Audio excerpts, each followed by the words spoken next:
Have you ever stopped to think about how much time we waste in sales with opportunities that end up in no decision?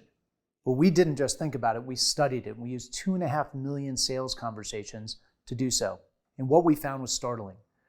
Anywhere between 40 and 60% of the average salesperson's deals are lost, not to the competition, but to the customer making no decision at all. And let's be very clear, these are customers who will often go through the entire purchase journey, who will tell us that they're ready to abandon their status quo, who will tell us that we're the supplier they want to do business with, only to end up doing nothing. Think about what could happen to your sales organization or to you as a seller if you could recoup that time.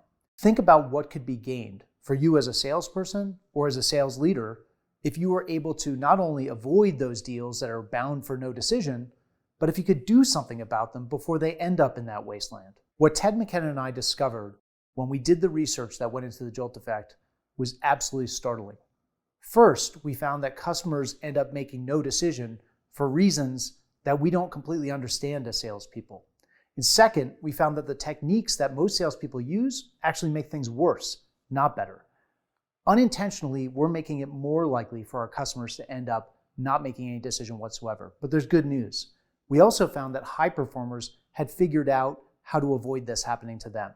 They've devised a playbook, which we call the JOLT approach, completely of their own making. Without ever reading a sales book about how to do so, without ever being trained or coached on this, they've devised this playbook on their own, a playbook for overcoming customer indecision.